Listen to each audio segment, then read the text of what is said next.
Sur le tarmac de l'aéroport de Shanghai, cet avion Made in China est devenu une silhouette familière. À chaque rotation, Gu Jiaozong, ingénieur, effectue les contrôles et selon lui, cet avion national est parfait. Lors de toutes nos vérifications, nous n'avons jamais constaté le moindre problème. Ce modèle s'appelle le C919, construit par Comac, l'avionneur chinois piloté par l'État.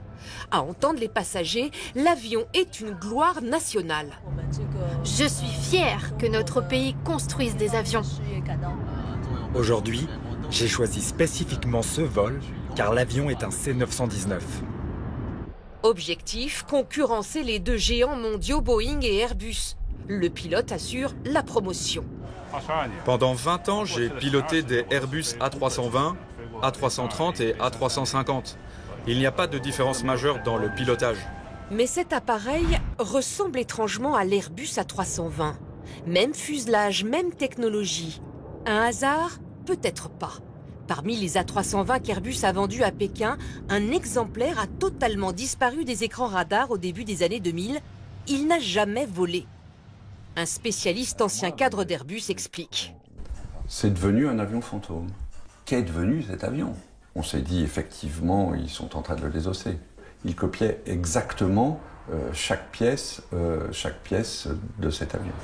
Airbus n'a jamais rien dénoncé par peur de représailles commerciales. L'avionneur européen a vendu des centaines d'appareils à la Chine et même installé sur place une gigantesque usine d'assemblage que voici.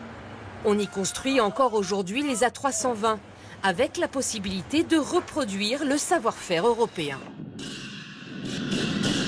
En 2017, le moyen courrier chinois fait son premier vol. Un événement célébré dans tout le pays, y compris par l'équipage. Aujourd'hui, le C919 se veut le fleuron de l'aviation chinoise. Sa production commence à décoller. 3 avions en 2023, 13 l'année suivante, 150 d'ici 2028 selon Comac, qui n'a pas souhaité nous répondre. Prochaine étape, obtenir l'autorisation de voler en Europe. L'Agence européenne pour la sécurité aérienne vient d'annoncer qu'il faudra attendre 3 à 6 ans. Mais selon cette même agence, il ne fait aucun doute que l'avion chinois obtiendra un jour l'autorisation d'atterrir sur les tarmacs européens. La hantise de Bruxelles, subir une concurrence comparable à celle des voitures électriques chinoises.